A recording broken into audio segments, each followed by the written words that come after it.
Hi everyone, I'm Joyce Celeste Sylvia Fisher, also known as the joystick system, also known as Audrey, Joyce, or Sylvia. You can call me whatever you like out of those because names are made up and brains are stupid. Today I want to tell you about the visual novel I made with my girlfriend. Yes, I made a visual novel with my girlfriend. You can play it right now at gravity-house.itch.io, and this is how it came to be, more or less. So, a few months back, I become aware of the Toxic Yuri VN Jam, a 6-week game jam wherein people are tasked with making Toxic Yuri visual novels. Naturally, I think making a visual novel seems like a good idea, but I don't feel totally confident in my ability to turn something around on my own. So, I turned to my girlfriend, 4-time unpublished novelist Ophelia Cassandra Green, and say that we should make a visual novel together. We waffle over it for a little while, decide to enter, and then Ophelia makes an itch page for the circle, consisting of ourselves, which she names Gravity House, after part of a cheesy roadside attraction she visited a lot growing up. She writes a story, and I'm tasked with the actual production of the visual novel itself. I have some basic Ren'Py knowledge on account of having a while ago been messing around with the scripts of the manga gamer Ren'Py port of Sonohana 15, trying to put the erotic scenes exclusive to its Japanese PC version back into the Ren'Py version.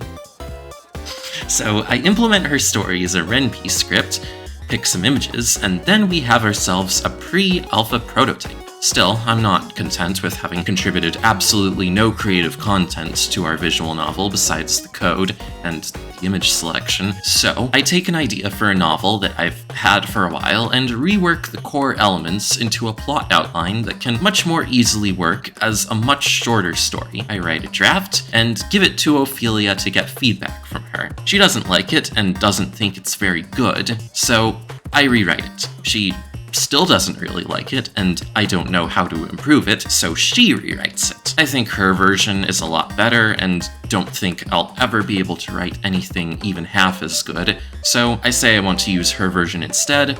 She says yes, but insists that I be credited as the co-writer of this story. I set my overwhelming humility / self-esteem issues aside long enough to agree to that. So then I set about coding the rest of the VN. Mostly after that, it's a lot of Googling how to do X in Ren'Py, picking out and then editing freely licensed photos and music, a bit of tweaking code to behave after some of it gets a little fucked after I decide to change the aspect ratio of the game. One of my patrons, Corin, offers to draw something for us, and I take her up on that. And thanks very much to her for that, by the way. After a few weeks, I have basically everything I can think of, mostly done, and then there's only the pesky matter of, finishing it, writing the documentation and such. And now I guess it's done. Or will be, when you're watching this. So, from this, a few things I've learned. 1. Making a visual novel is harder than it seems. There's a lot of myth-making in the wider gaming community about how visual novels are easy because, hey, it's just text and images. And it's no, not at all.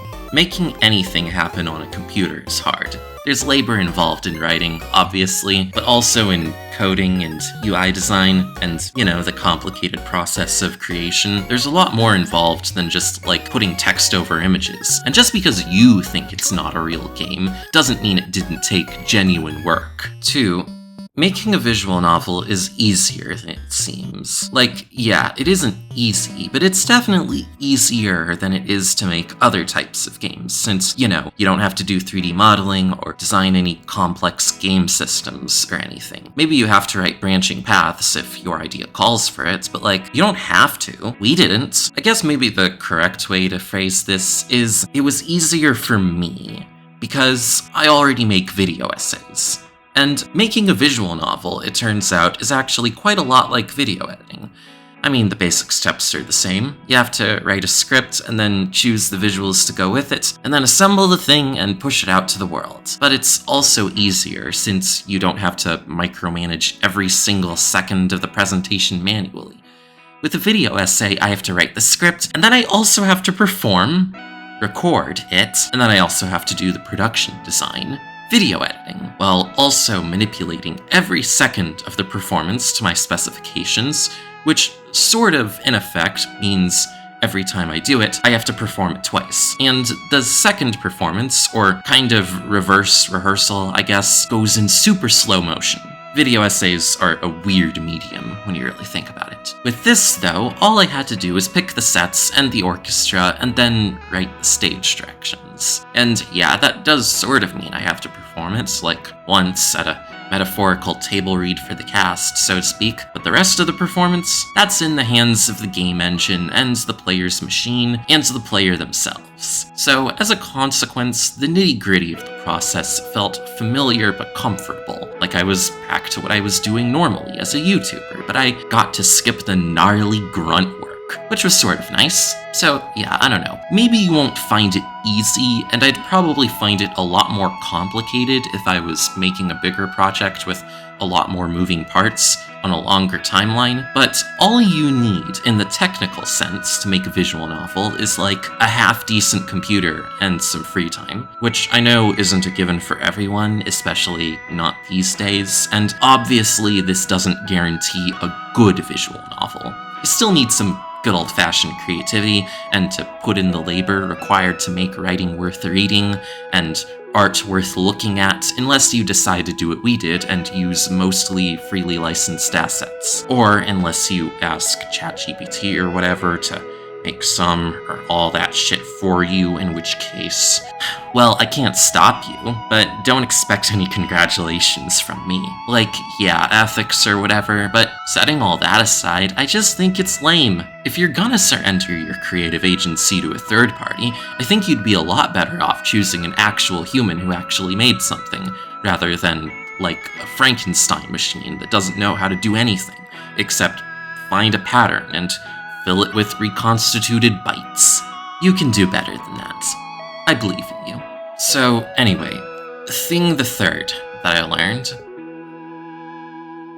I can live with others. This YouTube channel has mostly been a solo affair. I've commissioned a few people, and a few people have kindly given their work to me, and I've asked some people to read my scripts and give me feedback before I committed them to audio, but generally it's been just me, doing all the writing, all the voicing and recording, and video editing and exporting, and part of that has been financially motivated. It's a lot cheaper to sacrifice yourself to the grind than to sacrifice others, of course, but also a lot of the reason for that has been personal. I used to think I couldn't work with people, that I couldn't coexist or collaborate with anyone without hurting or at least inconveniencing them, that I was too ambitious for my own good, that the only place I was going was off a cliff, and that the only good thing I could do was do my best not to drag anyone else down with me. And another side of it was an arrogant desire for purity, a belief that my vision was too perfect, and that I couldn't bear to see others corrupted. I knew I was arrogant, that my arrogance was hurtful, and I thought I couldn't change that. But of course, I did. The act of creation, the struggle to grow as an artist and as a person, the failures and disappointments I met along the way taught me that I'm not perfect, that I'm not always right, and that I have room to grow. I thought I couldn't change, that I couldn't live with others, and that I wasn't worthy of love. I still think that sometimes, even though I know it isn't true. But I know now, because of Ophelia, that I can do all of those things, and that I don't yet know the limits of what I'm capable of. It's thanks to Ophelia, and to everyone else who cared for me and brought me to this point, that I'm still here, and that I've come this far. And I'm trying my best to get better. For her, for myself, and for everyone else who once loved, presently loves, and will one day love me. Before I close out this video, there's a few things Ophelia wanted to add, and she says, Hello everyone, my name is Ophelia C. Green. I am a novelist, though only in the most technical sense. I have written novels. Audrey overstates things a little. After spending a long time laboring down the submission mines, to no apparent benefit to myself or to anyone else, Audrey was the one who suggested we make a visual novel together. At first, I have to admit, I was pretty hesitant. I'm not exactly a visual novice, but I haven't really explored the full breadth and depth of the medium either. My favorites are all pretty standard offerings. Tsukihime, The House in Fata Morgana, that type of thing. Anytime I have to talk about visual novels with people who actually know what they're talking about, it leaves me feeling like a big phony. Certainly, as someone who has been subject to any number of Western-developed JRPGs of varying quality, I understand why VN fans can be so defensive around their favorite genre, especially when it comes to the inputs of dumbass white people who don't actually know what they're, or perhaps I should say, we're talking about. I thought that if I tried to make a visual novel, it would probably just end up like that. A potentially interesting, but really just not very good offering that nobody would really care about if they could get the real thing. But when Audrey brought up the idea of doing the Toxic Yuri VN Jam, my opinion softened. There are a few factors that led to this. First, I'm still waiting on some of those submissions, and I'm disabled enough that I can't really work a real job, so it's not like I really have anything better to do. Second, if we win, they give us each $250, which is half a Nintendo Switch too. And third, I thought it would be an interesting challenge. I think a lot about the craft of writing, and how that's different in each medium you have to write for. A video game is different from a visual novel, which is different from a novel, which is different from a radio play, which is different from a stage play. In short, what I learned is that writing visual novels is most certainly a craft, even as it's devalued. And it's one that, if we make more, and we plan to, is something I'm going to have to work on. I think about the original Tsukihime, and now the remake, A Piece of Blue Glass Moon. The visuals in A Piece of Blue Glass Moon are, of course, breathtakingly gorgeous, but honestly, you don't even really need them. They're nice, but you don't need them. All it takes in the original Tsukihime is Naso's prose and some limited visuals for the story to come alive, and in fact be extremely tense and thrilling.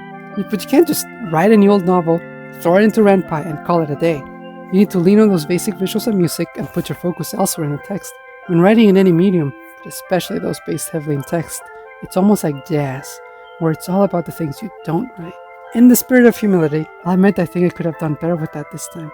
But still, I'm glad I did it. And if our plans to do more come to fruition, I plan to only get sharper with time. I'd like to thank all of you for maybe reading our work, Audrey for actually talking me into doing this, the jam organizers, and all the people whose contributions to Creative Commons made this possible. I'd like to apologize in advance to two people whose real faces we used. More on that if you read the VN. Oh, and one more thing. If you are or know a literary agent, then please get in contact. I am begging. So, once again, it's my pleasure to tell you that our first project, the Gravity House Demo, a duology of Tales of Love and Pain Misused, is available now on gravity-house.itch.io on a pay-what-you-want basis. It would not have been possible with either of us alone, and I'm very proud of what we achieved together with it. I hope you all enjoy it, and that you all follow us to whatever we make together in the future. Thank you for listening.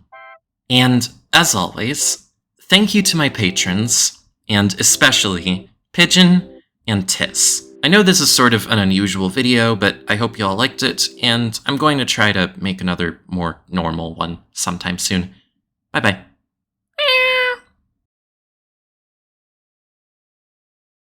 Especially when it comes to the inputs of dumbass white people who don't actually know what they're, or perhaps I should say we're, talking about. I'm not white.